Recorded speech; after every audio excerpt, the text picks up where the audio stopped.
جو پاکستان کے تقدیر بدلنے کے دعوے کر کے آتی ہے کہ پاکستان کی تقدیر بدل دیں گے، معیشت کی بحالی، ترقی کا عمل، خوشحالی، ان کے پاس کیا معاشی امور کے ماہرین موجود ہیں؟ ان کے منشور کے اندر کوئی قابل عمل معاشی ایجنڈا ہے؟ جب آپ نے سب نے آئی ایم ایف سے مستعار لینے ہیں کہ ایک وقت میں تو آپ کہتے ہیں کہ جی آئی ایم ایف لعنت ہے، آئی ایم ایف کی طرف جانے سے خودکشی کو ترجیح دیں گے، پھر ان کے دیے ہوئے بندے لا کے آپ لگاتے ہیں، اور پھر انہی کی حکومت کے دور میں ایک آئی ایم ایف کا ماہر کچھ اور کہتا ہے، دوسرا کہتا ہے کہ اس نے بیڑا غرق کر دیا، اور وہ جو پارٹی کا وزیر خزانہ تھا اسے آپ نے 3-4 ماہ کے اندر فارغ کر دیا۔ کسی پولیٹیکل پارٹی کے پاس معاشی امور کے ماہرین نہیں ہیں، کوئی پولیٹیکل پارٹی پاکستان کے اندر معاشی حوالے سے سنجیدہ اقدامات کرتی نظر نہیں آ رہی، کوئی سنجیدہ پروگرام ان کے پاس نہیں ہے۔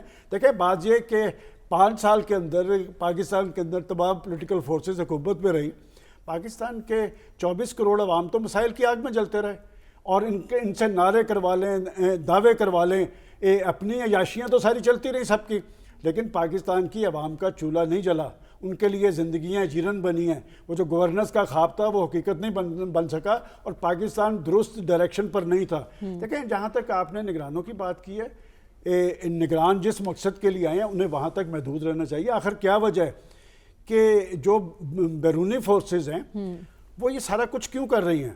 مطلب سعودی عرب آپ کو سب کچھ دینے کے لیے تیار ہے، بھائی بات یہ کہ آپ کے اندر کیا اتنی اہلیت موجود ہے کہ اگر آپ کو 10 ارب ڈالر دے رہے ہیں، بھائی 10 ارب ڈالر یوٹیلائز بھی آپ کر لیں گے، آپ کے اندر اتنی اہلیت موجود ہے اسے یوٹیلائز کر لیں گے۔ مجھے یاد پڑتا ہے کہ پنجاب کے اندر یہ جو محبوب حکومت آئی تو اس وقت آپ کا ڈیولپمنٹ فنڈ پی این ڈی کی رپورٹ میرے پاس پڑی ہے جس میں انہوں نے کہا کہ یہ تو فنڈز کو استعمال کرنے کی صلاحیت بھی نہیں رکھتے، تو پھر پولیٹیکل پارٹیز کی اگر اہلیت یہ ہے تو پھر ان سے یہ توقع باندھنا کہ وہ پاکستان کا معاشی بحران سے نکال کر وہ ترقی کا سفر شروع ہوگا، ایسے نہیں ہوگا۔ اور میں سمجھتا ہوں کہ جب تک پولیٹیکل پارٹیز پاکستان کی معیشت کے حوالے سے سنجیدہ نہیں ہوں گی، پاکستان کا معاشی مستقبل بھی محفوظ نہیں ہوگا، پاکستان آگے کی طرف بھی نہیں چل پڑے گا۔ ٹھیک ہے، لیکن ڈاکٹر صاحب نگران نجکاری کی بات بھی کر رہے ہیں، نجکاری کے عمل سے کتنی بہتری آئے گی؟ دیکھیے جو یہ ہیں کیئر ٹیکرز، ان کا وہ اس طرح بیہیو کر رہے ہیں جیسے ریگولر حکومت ہے اور ایک طویل عرصے کے لیے انہوں نے اس مقام پہ رہنا ہے، تو ان کی باتیں سن کے تو ہمیں خیال پیدا ہوتا ہے الیکشن ہوں گے ہی نہیں، اچھا یہ اپنے کرتے رہیں گے جو بھی کام کرتے ہیں۔ میرا خیال ہے کہ اس گورنمنٹ کو جو ذمہ داری ہے جو قانون کے مطابق ہے، تھوڑا سا ان سے کہیں نا، دیکھیں نا، کیونکہ اب کیا بات کی جائے، مطلب بہت سی باتیں ہم کہہ نہیں سکتے کہ جو آرٹیکل جو الیکشن لا ہے اس کے اندر جو لکھا ہوا ہے سیکشن 230 میں، پرائم منسٹر صاحب کو پڑھوا دیں وہ، اگر ان کی جگہ کوئی اور پرائم منسٹر ہوتا الیکشن کمیشن نے ان کے کان کھینچ لیے ہوتے۔ تو یہی تو رونا ہے، ہمارے ہاں لا ماتحت ہے کچھ خواہشات کا۔ لیکن ڈاکٹر صاحب ان کے اختیارات میں اضافہ کون کر کے گیا؟ وہ جو جانے والے سیاستدان تھے، پچھلی حکومت تھی، وہی تو انہیں اختیار دے کر کوئی اختیارات میں اضافہ نہیں ہوا، صرف ایک امینڈمنٹ ہوئی تھی کہ جو باہر انٹرنیشنل ڈیلنگز ہیں، جو معاہدے چل رہے ہیں اس سلسلے میں وہ نیگوسیٹ کر سکتے ہیں، نئے معاہدے کرنے کی کوئی پروویژن نہیں ہے ان کے پاس۔ لیکن چلیں ٹھیک ہے، ہمیں پتہ ہے کہ کیوں یہ اتنے ایکٹیو نظر آ رہے ہیں۔ دوسرا یہ ہے کہ یہ کہا گیا کہ آئے گی، فیوچر ٹینس میں بات ہو رہی ہے، تو یہ کب تک آئے گی اور یہ کتنا عرصہ ہے؟ اگر 8 فروری کو الیکشن ہونا ہے تب تو پھر تو جو آپ کی جو انویسٹمنٹ ہے 8 فروری کے بعد آئے گی۔ اچھا، دوسرا یہ کہ پرائیویٹائزیشن کا بھی ان کا کوئی حق نہیں ہے۔ باقی ٹھیک ہے، ہمارے ملک میں جو ہم پچھلے 1 سال سے دیکھ رہے ہیں جب سے کیئر ٹیکر گورنمنٹ آئی ہیں کہ آئین کا اور قانون کا جو حشر کیا جا رہا ہے اس ملک کے اندر، تو ٹھیک ہے، یہ ٹھیک ہے پرائیویٹائز کر لیں اگر ان سے ہو سکتا ہے، 10 بلین وہاں سے لے آئیں، 10 بلین میرا خیال ہے پہلے ہمیں سعودی عربیہ کی خبر سنائی تھی، اگر یہ اگلے 1 مہینے میں لے آئیں، 2 مہینے ہیں نا ان کے پاس، دسمبر اور جنوری، اگر 2 مہینے میں لے آئیں تو بڑی بات ہے۔ اگر واقعی لانا ہے تو الیکشن کو کم از کم 6-8 مہینے پوسٹ پون کر دیں، تو پھر میرا خیال ہے یہ ممکن ہو سکے گا، ورنہ اتنی آسانی سے جو باہر لوگ بیٹھے ہوئے ہیں وہ سچویشن کو دیکھ رہے ہوتے ہیں۔ جب پولیٹیکل غیر یقینی صورتحال ہو, آپ کو یہ نہ پتا ہو کہ 2 مہینے کے بعد اس ملک میں کیا الیکشن ہوگا کہ نہیں ہوگا, الیکشن ہوگا تو اس کے بعد کون آئے گا, تقریریں تو سنیں. پھر یہ ہے کہ یہ 2 مختلف چیزیں ہیں. پولیٹیکل پارٹیز میں کیپیبلٹی ہے کہ نہیں ہے وہ آرگومنٹ ہے, اپنی مرضی سے ہم بنا سکتے ہیں. دوسرا یہ ہے کہ یہ کیئر ٹیکر گورنمنٹ کیا کر سکتی ہے, یہ 2 مختلف فیلڈز ہیں. اور اس وقت جو ہے نا کیئر ٹیکر گورنمنٹ اگر اچھا الیکشن کرا دے, فیئر الیکشن کرا دے, تو میرا خیال ہے یہ بہت بڑی سروس ہوگی. باقی یہ جو باتیں ہیں یہ نیشنل سروس نہیں ہے, کیونکہ 2 مہینے میں یہ انویسٹمنٹ انویسٹمنٹ یہاں لگ جائے گی, کارخانے یہاں بن جائیں گے. مجھے تو یہ جو ہے افسانوی داستان نظر آتی ہے, کیونکہ انویسٹمنٹ اتنی جلدی نہیں ہوا کرتی. انویسٹمنٹ میں ایک ٹائم پروسیس ہے وہ, اور اس کے بعد پھر آپ کے پاس انویسٹمنٹ آتی ہے. تو ہمیں نہیں معلوم 2 مہینے میں کچھ کر سکیں گے, لیکن اس پر عمل کرنا بہت مشکل دکھائی دے رہا ہے. امتیاز گل صاحب, اسٹاک ایکسچینج کے ریکارڈ دیکھیں اور ڈیفالٹ رسک میں کمی, لیکن مہنگائی 40% سے زائد ہے. کیا اس صورتحال میں کہا جا سکتا ہے کہ معیشت ٹریک کی جانب بڑھ رہی ہے؟ دیکھیں, جو معیشت مکمل طور پہ قرضوں پہ منحصر ہو وہ اس کا کولیپس ناگزیر ہو جاتا ہے. میں حیران ہوں, ہمارے ٹیلی ویژن پہ یہ باتیں ہوتی رہتی ہیں, اس میں پریشان ہو جاتا ہوں کہ اگر سیاستدانوں میں بھی ڈیبیٹ کا یہی حال ہے تو پھر ملک نے واقعتاً ڈیفالٹ ہی کی طرف جانا ہے. دیکھیں, جس ملک کے کل آمدنی آپ کی 9,000 ارب ہو, آپ کے اخراجات تقریباً 16,000 ارب ہوں, صرف آپ نے بیرونی قرضوں کی مد میں آپ نے اگر 11,000 ارب دینے ہیں تو آپ کے پاس کیا رہ جاتا ہے بارگیننگ چپ. تو آپ کا چونکہ بنیادی سوال پہلے تھا کہ پاکستان کا سب سے بڑا مسئلہ کیا ہے, تو میں سمجھتا ہوں کہ پاکستان کا سب سے بڑا مسئلہ الیکشن کے ذریعے حکومت کی تبدیلی نہ ہونا ہے. اور آپ دنیا کے بہترین ماہرین معاشیات لے آئیں, جب تک اس ملک کو اس ذہنیت سے نجات نہیں ملے گی اس وقت تک کوئی بھی ماہر معیشت اس معیشت کو ٹھیک نہیں کر سکے گا. اس لیے کہ میں کئی جگہ پہ بات ہوئی, FBR میں بھی بات ہوئی, کہتے ہیں کہ ہم ٹھیک بھی کرنا چاہیں لیکن ہمارے وزیر آ کے کہہ دیتے ہیں آپ نے ٹیکس کلیکشن میں اضافہ کرنا ہے حکومت کی, یعنی جو لوگ آپ کے ریڈار پہ ہیں ان سے مزید آپ نے ٹیکس وصول کرنا ہے. تو یہ جو طریقہ کار ہے یہ ماڈل مکمل طور پہ ناکام ہو چکا ہے. اور تمام تر بات چونکہ فارن انویسٹمنٹ کی ہو رہی ہے, دیکھیے آپ کا کیا خیال ہے کہ جن لوگوں کے حوالے سے بات ہو رہی ہے وہاں پہ کیا ڈالر درختوں پہ اگتے ہیں جو وہ ہمارے حوالے کر دیں گے؟ ایاز صاحب نے جو بات کی کہ کیا وہ دیکھ نہیں رہے, میں خیر پروفیسر صاحب نے بھی کی کہ اس ملک میں اس وقت رول آف لاء کی کیا صورتحال ہے. دنیا بھر میں سرمایہ کاری کا سب سے بڑا پیمانہ ہوتا ہے کہ کسی ملک میں رول آف لاء یعنی قانون کی عملداری ہے یا نہیں. اس ملک کے حکمران آیا آپ کو ایک لیول پلینگ فیلڈ دیں گے یا نہیں, آپ کی سرمایہ کاری وہاں پہ محفوظ ہے یا نہیں. اور میں بات اس پہ ختم کروں گا کہ کولمبیا یونیورسٹی کے ڈاکٹر جیفری زاکس ہیں, انہوں نے 2-4 دن پہلے ہی ایک سیمینار سے خطاب میں یہ کہا کہ پاکستان کو چین کی طرح ایک انویسٹمنٹ پلان چاہیے, اور اس انویسٹمنٹ پلان کا بنیادی تقاضا ہے اخراجات میں زیادہ سے زیادہ کمی اور بچتوں میں زیادہ سے زیادہ اضافہ. اگر وہ آپ کے پاس نہیں ہے تو پھر یہ ملک قرضوں کی عادی ہماری, ہم اقدامات پر عمل درآمد نہیں کرتے. لیکن ہمیں آگے بڑھنا اور بات کرنی ہے نواز شریف صاحب کی. ایاز صاحب, وہ تو آپ ویسے خود ہی کہتے جاتے ہیں کہ میری سابقہ پارٹی, مجھے کہنے کی ضرورت نہیں ہے, لیکن ہم نے دیکھا کہ 21 اکتوبر کو جو تقریر کی تھی نواز شریف صاحب میں, اس میں مفاہمت کی بات تھی, اس میں سب کو ساتھ لے کر چلنے کی بات تھی اور معافی کی بات تھی کہ سب کو معاف کر کے وہ ملک کو آگے بڑھانا چاہتے ہیں. لیکن آج وہ جو باتیں کر رہے ہیں وہ اس سے بالکل مختلف ہیں. ماضی کے زخم تازہ ہو رہے ہیں ان کے, کیا یہ باتیں کر رہے ہیں وہ؟ دیکھیں نا آپ, یہ اگر میں لسٹ ابھی کہنے لگوں, ان کو لایا گیا ہے, آگے ان کو بٹھانا ہے, آکسیجن ان میں ڈالی جا رہی ہے, فائدے ان کو پہنچائے جا رہے ہیں, آسانیاں ان کے لیے پیدا کی جا رہی ہیں, قانون بھی ان کے تابع ہے, سب چیز جو حکمرانی ان کے تابع ہے. بھائی بیسک ایشو کی طرف جائیں. بیسک ایشو نواز شریف نہیں ہے, عمران خان نہیں ہے, بلاول بھٹو اور زرداری کا آپس میں ڈس ایگریمنٹ نہیں ہے. وہ کچھ طریقہ تو آپ بتائیں نا. چابی جو ہے قوموں کی آگے جانے کے لیے حکمرانی ہوتی ہے جب تک حکمرانی درست نہ ہو. گاڑی آپ رولز رائس رہے ہیں, فراری کی ریس آپ کرا لیں اور ڈرائیور ٹھیک نہیں بیٹھا ہوگا, وہ آپ ریس نہیں چلا سکتے, نہیں جیت سکتے.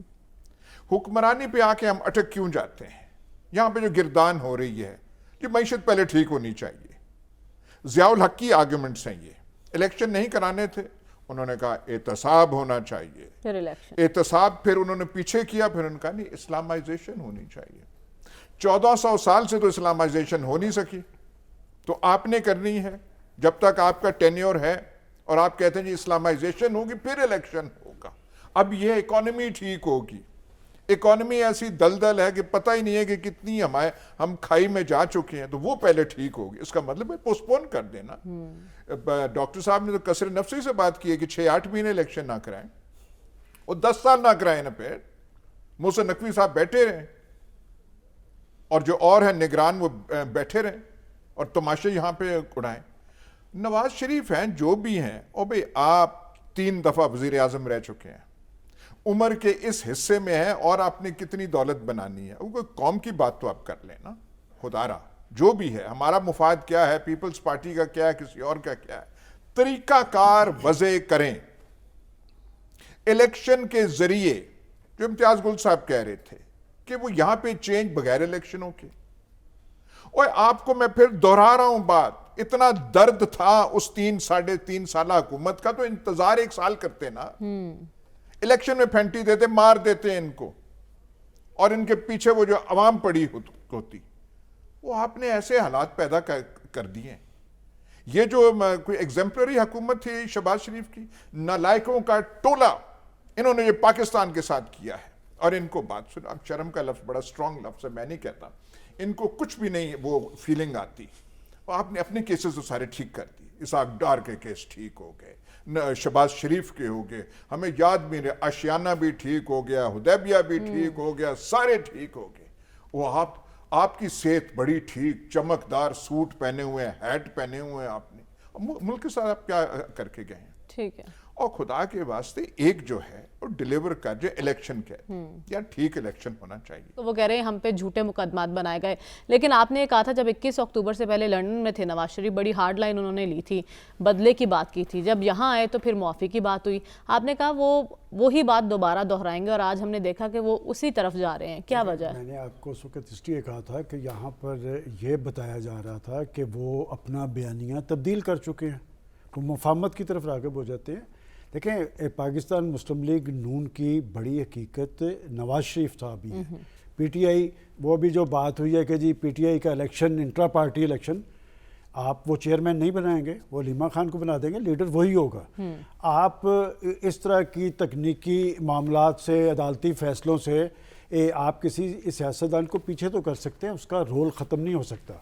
لیکن بات یہ کہ یہ جو بار بار ایک بات کی جا رہی ہے انتخابات, دیکھیں اصولی بات تو بہت ٹھیک ہے کہ جی بڑا ہی شفاف انتخابات چاہیے.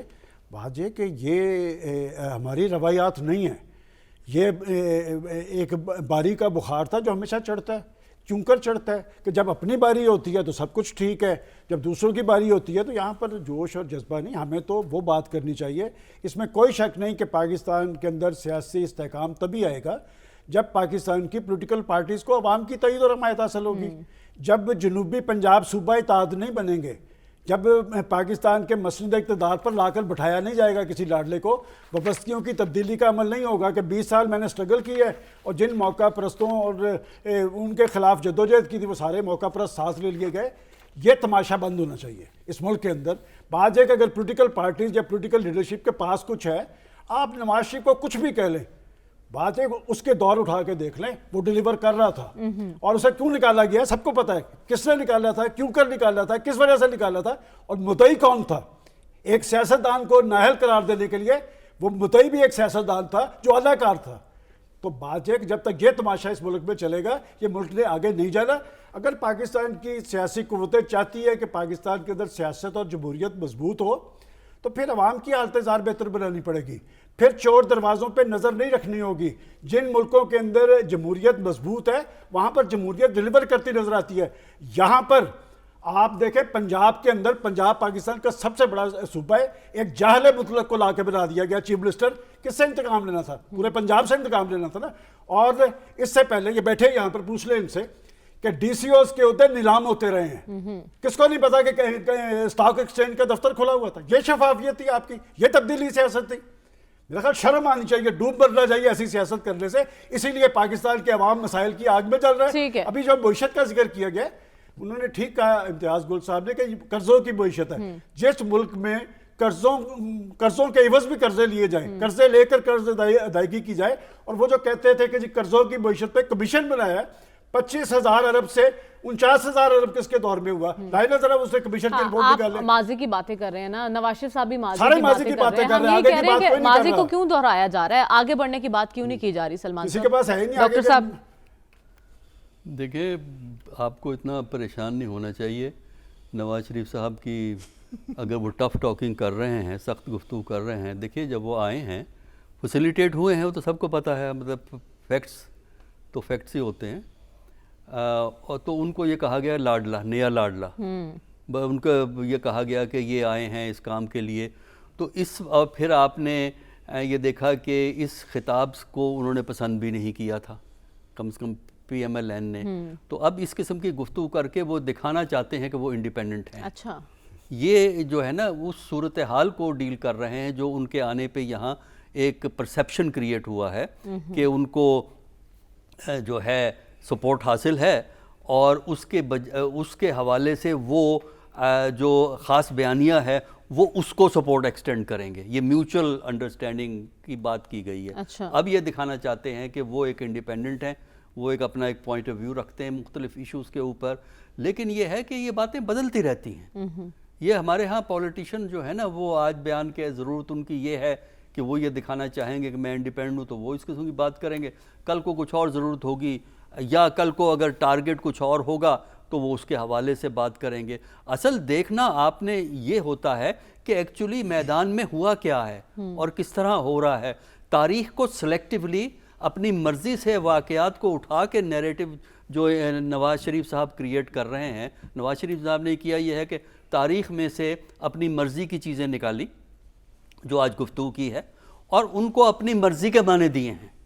تو تاریخ کو تو ڈسٹارٹ اگر کرنا ہے تو وہ تو بڑی آسان ہے. ہمارے ہاں تو کمال ہے، ہمارے ٹیلی ویژن پروگراموں میں جو تاریخ کی داستان سناتے ہیں، ہر کوئی اپنی تاریخ سناتا ہے، اپنے حساب سے تاریخ سناتا ہے.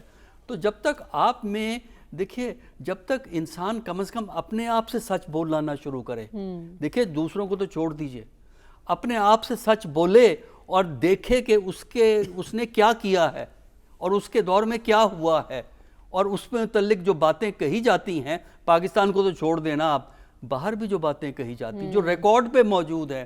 ہمارے ہاں ریکارڈ اور ہسٹری کو تو کوئی نہیں مانتا نا.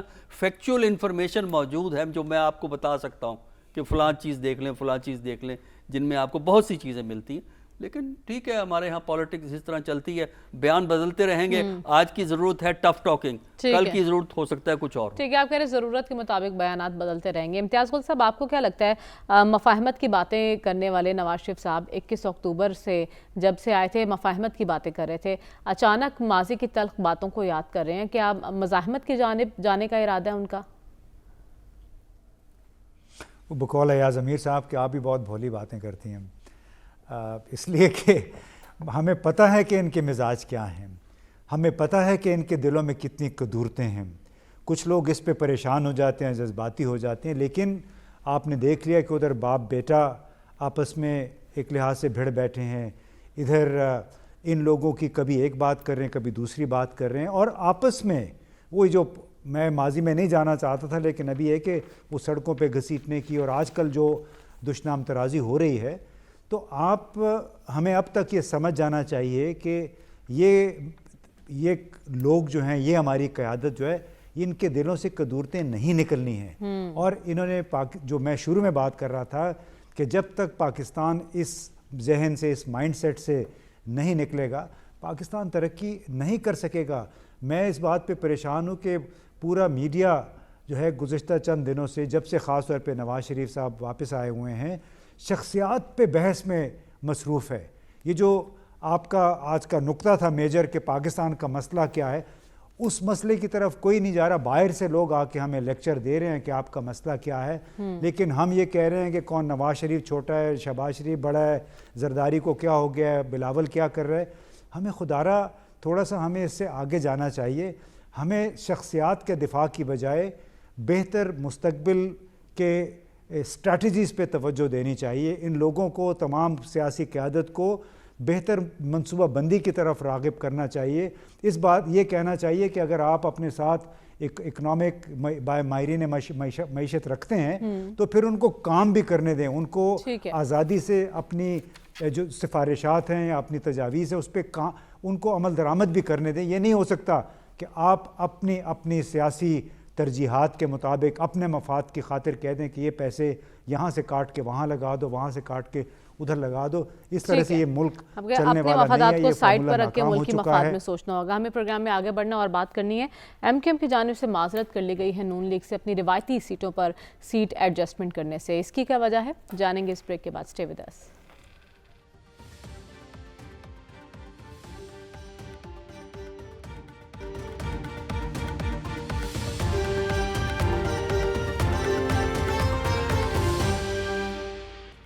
ویلکم بیک ناظرین. ایم کیو ایم کی جانب سے نون لیگ سے معذرت کی گئی ہے کہ وہ اپنی روایتی سیٹوں پر نون لیگ کے ساتھ کسی قسم کی سیٹ ایڈجسٹمنٹ نہیں کریں گے. البتہ کچھ حلقے ہیں جہاں پر وہ نون لیگ کے ساتھ سیٹ ایڈجسٹمنٹ کے لیے تیار ہیں.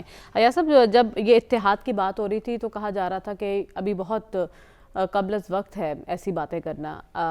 یہ جو معاملہ اب سامنے آیا, اس پر آپ کو لگتا ہے کہ کوئی ڈیڈ لاک تو نہیں ہو جائے گا ان کے درمیان؟ سیٹ ایڈجسٹمنٹ ہوتی ہے لے اور مطلب لو اور دو کے give and take. Give and take پہ ہوتا ہے. آپ کے پاس سندھ میں یا کراچی میں دینے کے لیے کیا ہے نواز شریف کے پاس؟ وہ ساری سیٹیں جو بھی ہیں, پہلے پورا غلبہ تھا ہوتا ان کا کراچی پہ, اب وہ محدود ہو گیا, پر ان کی سیٹ آپ کے پاس کیا ہے؟ کچھ بھی نہیں ہے. اندرون سندھ آپ کے پاس کچھ نہیں ہے. 2-3 وہ ٹوپی پہن کے آتے ہیں ان کی میٹنگ میں, ہائے ہائے ان کی کبھی گفتگو میں ریکارڈ کرتا یہاں پہ تو وہ ایسے وائرل اس نے ہونا تھا.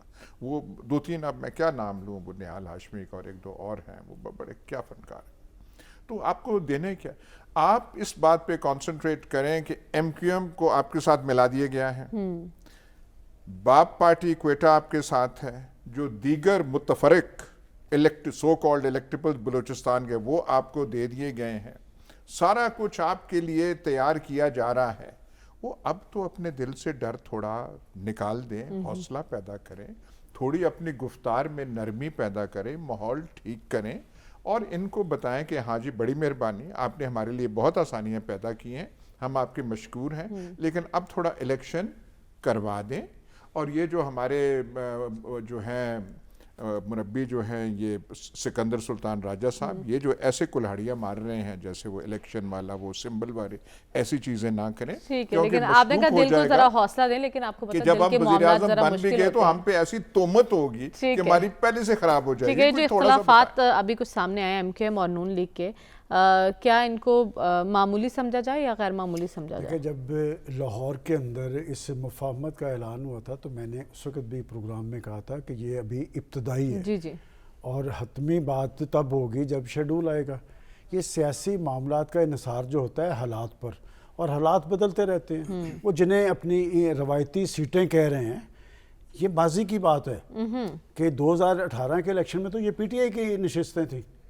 تو بات یہ کہ ایک وقت تھا کہ وہ جس کو چاہتے تھے وہاں سے جتواتے تھے. اب یہ بات درست ہے کہ کراچی کی ریئلٹی تو پی ٹی آئی اور جماعت اسلامی ہے.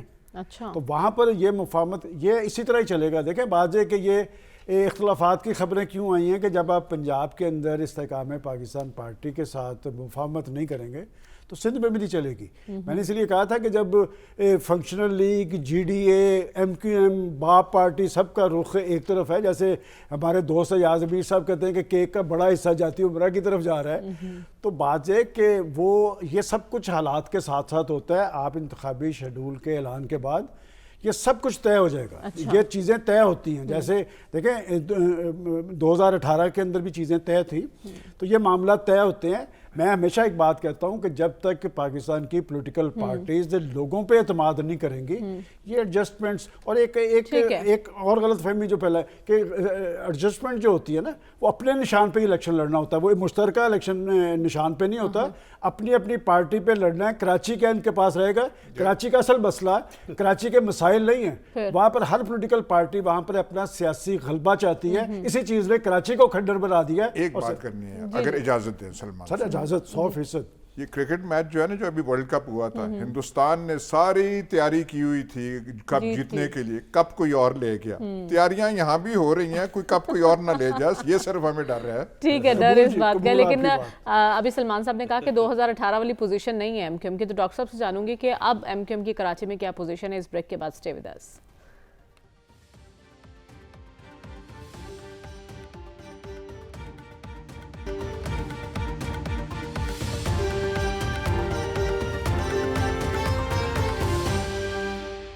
ویلکم بیک ناظرین۔ ڈاکٹر صاحب، بریک پر جانے سے پہلے سوال آپ کے لیے چھوڑ کے گئی تھی کہ ایم کیو ایم آج بھی سندھ کے شہری علاقوں کی ایک بڑی حقیقت ہے؟ دیکھیے، ایک بڑی پارٹی تو شہری علاقوں کی ہے۔ وہ 2018 کے جو انتخابات ہوئے تھے وہاں پی ٹی آئی نے سیٹیں جیتی ہیں کراچی کے اندر، اور کافی جیتی تھی، جس کا ڈینٹ جو ہے وہ ایم کیو ایم کو پڑا۔ اب چونکہ ایم کیو ایم سمجھتی ہے کہ پی ٹی آئی کا وہ چانس نہیں ہے، جو مشکلات پی ٹی آئی کو اس وقت ہیں اس کی وجہ سے ان کا مستقبل نہیں ہے، تو پی ٹی آئی کی خواہش ہوگی کہ ان سیٹوں کو ریکلیم کرے، کہ وہاں اپنے بندے کھڑے کرے، اور ان سیٹوں کو وہ پی ایم ایل این کو دینے کو تیار نہیں ہے۔ ویسے پی ایم ایل این کی سپورٹ ہمیں تو معلوم نہیں سندھ میں کتنی ہے، بلکہ آج کل تو زبیر صاحب بھی نظر نہیں آ رہے، میرا خیال ہے وہ جو ہے اور کچھ لوگ نظر آتے ہیں، بشیر میمن صاحب نظر آ رہے ہیں، ہاں کچھ اور لوگ نظر آتے ہیں، زبیر صاحب نظر نہیں آ رہے وہاں پہ۔ تو یہ کہہ رہا ہوں کہ لیکن اس کے باوجود یہ پارٹیاں اکٹھی رہیں گی۔ دیکھیے اس وقت اگر آپ دیکھیں جو سندھ کی پولیٹکس ہے اس میں 5 پارٹیاں مل کے پی پی پی کو پیچھے دھکیلنا چاہتی ہیں، جس میں جو ہے وہ آپ کی جی ڈی اے ہے، اور جی ڈی اے کے ساتھ M Q M, P M L N, J U I F اور A N P. A N P Sindh کی ہم بات کر رہے ہیں، پوری اے این پی کی ہم بات نہیں کر رہے۔ یہ آپ نے ویلڈ پوائنٹ اٹھایا کہ پیپلز پارٹی کو پیچھے کرنے کے لیے یہ الائنس بنایا گیا، لیکن امتیاز صاحب آپ کی نظر میں یہ ایک بڑا الائنس جو سندھ میں ہمیں نظر آ رہا بنتا ہوا، یہ پیپلز پارٹی کے خلاف کارگر ثابت ہوگا؟ دیکھیے، پیپلز پارٹی کے پاس بہت ساری کیپٹیو آڈینس ہے، انہوں نے اپنی جڑیں ان کی بڑی گہری ہیں، اس کے لیے انہوں نے بڑے ایسے ذرائع بھی اختیار کیے ہیں کہ جو کہ بالکل جمہوری نہیں ہیں، غربت بے شمار ہے سندھ میں، وہاں سے ان کا توڑ بہت مشکل ہے۔ لیکن آپ چونکہ بار بار ہم ایم کیو ایم کی طرف آ رہے ہیں تو ہمیں یہ ذہن میں رکھنا چاہیے کہ چاہے ایم کیو ایم ہے، چاہے باپ ہے، چاہے پیٹریاٹ ہے، چاہے فنکشنل ہے، یہ اس کھلونے کی طرح ہیں، اس مواد کی طرح ہیں جو بچے جس کے ساتھ کھیلتے ہیں اس کو پلیڈو کہتے ہیں۔ انہیں پلیڈو کو آپ ضرورت کے مطابق توڑ مروڑ سکتے ہیں، اس کی شکل بنا سکتے ہیں، تو جب بھی ضرورت پڑتی ہے ان جماعتوں کو توڑا مروڑا جاتا ہے، عام ٹوسٹنگ کی جاتی ہے تاکہ اپنی مرضی کے نتائج حاصل کر سکیں۔ اب اپنی مرضی کے نتائج کیا ہیں وہ آپ سب کو پتہ ہے، کیونکہ گزشتہ 1.5-2 سال کے دوران اس ملک میں جو کچھ ہوا ہے، لیکن یہ جو اتحاد بنا ہے، اس اتحاد کے بعد بھی مرضی کے نتائج نہ ملے تو پھر کیا ہوگا؟ یہ ایک بڑا سوال ہے۔ پروگرام سے اجازت دیجیے، اللہ حافظ۔